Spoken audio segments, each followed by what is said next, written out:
Hey folks, Fat Guy Flies RC. Well, we're out here today on Clarksville.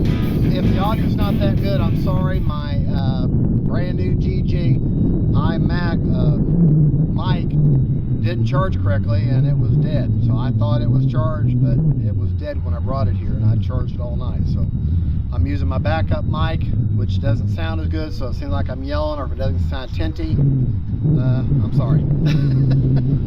Alright, we're going to take up the 80mm Sky Blazer from FMS. Have some fun with it.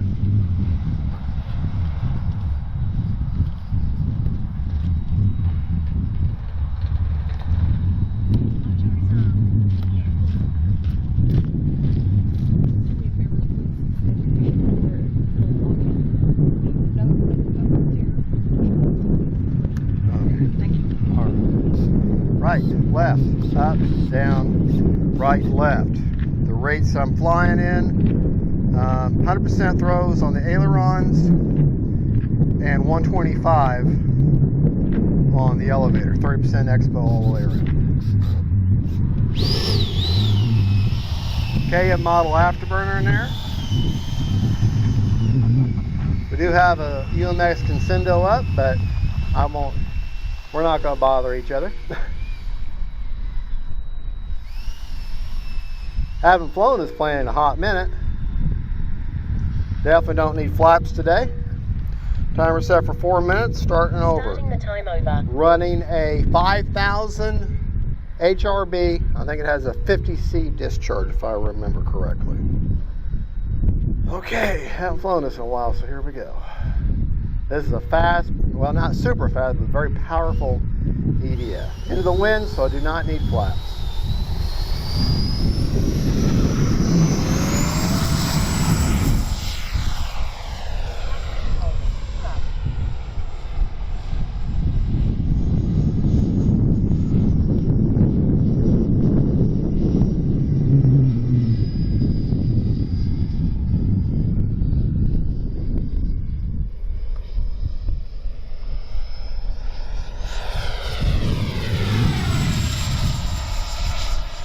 Take it out.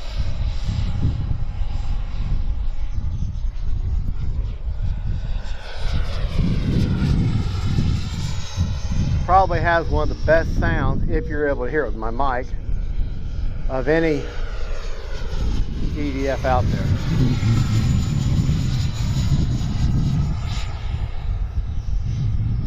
Retracts deployed. Time remaining 3 minutes. Now, for whatever reason, mine did come with a reverse function, but with an F-86, at least this one, it's not all that effective, so I'm not using it. That way I can keep a 6-channel receiver. And I have the flaps tied in with the speed brake as it comes from the factory. Yeah. Landing flaps. Afraid I will have to use flaps because she does have some weight to her.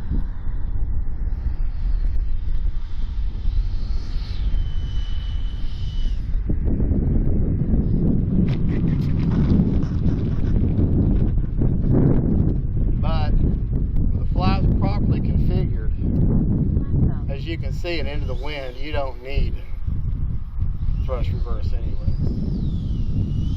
But this plane has a really big cheater on the underside of it, and the way the exhaust, the way the nozzle is, or the inlet, most of that reverse thrust goes straight down on the underside of the plane through that cheater, and doesn't give you much forward reversing. So honestly, the speed brakes combination with the flaps is a much better option, and that way you can get away with a simple 6-channel receiver instead of having to get a 7 or 8-channel.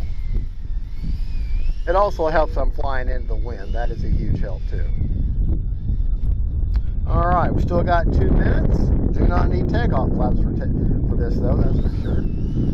Alright, going to take off again. Time remaining 2 minutes.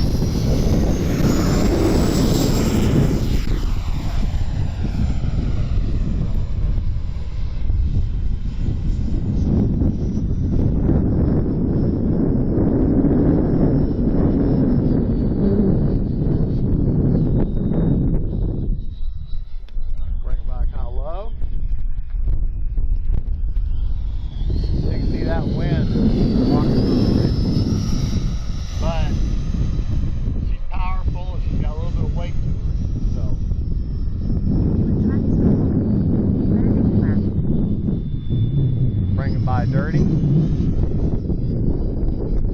See her? How she looks with everything deployed.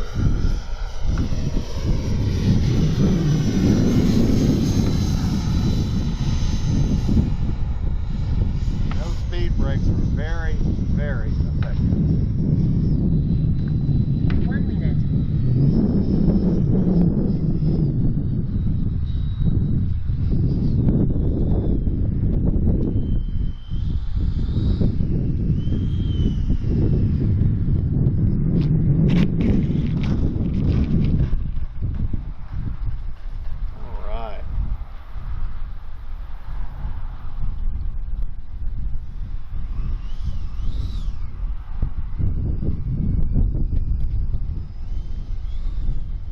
Oh, is it windy?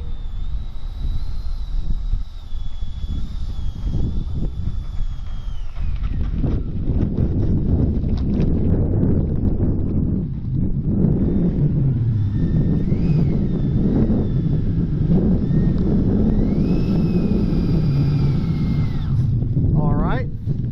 Well, I got 38 seconds left on a 4-minute timer. So let's go back to the bench. All right. Got her set up here. I wanted to show you how the brakes look when the flaps are all the way down with the air brakes. That's takeoff, flaps up, takeoff, landing flaps. And the rates, my rates for the flaps, with the flaps all the way with deployed and the air brake out, that is a negative 30% no mix. For takeoff flaps, is a positive 20% no mix. Then of course flaps and the air brake closed is a positive 100% no mix.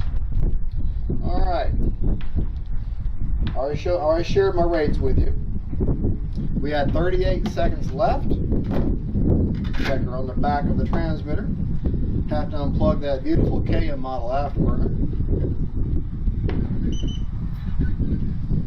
Still got 53%, so definitely that was almost a 3.5 minute flight. So really, if with a throttle management, of course you can't be too much throttle management with a jet, you got to keep up your speed. You could probably push it for 4 minutes and 15 seconds, but you can definitely get a solid 4 minutes of mixed flying. 3.5 if you're full bore the entire time, which I never recommend that anyways. Give your ESC a little bit of break. But I'm running an AR637T, which is actually the first time with this receiver in there since I changed it over from the reverse thrust, because it just, this kind of configuration, the way this jet is, and that great big cheater underneath, that big cheater under there, this one here and that one back there, basically all the that rear thrust air just goes straight down and doesn't really slow you down. Very little is going forward. At least that's just been my experience with it. So I'd rather use one of my 8-channel receiver in a plane that needs that and use a 6-channel receiver in this. So this was the maiden with that 6-channel receiver, but excellent flying plane. It's one of those planes that seemed very intimidating at first because of the cost, and you think a big powerful jet, and then when you fly it, you're like, wow, what a baby, what a sweetheart. Well folks, thank you for watching. That was the flight of the, make sure your latches, and of the FMS 80mm Sky Blazers Sabre, F-86 Sabre. Alright folks, God bless y'all, God is good, and don't forget, stay family and friends, and FMS Jets. Bye.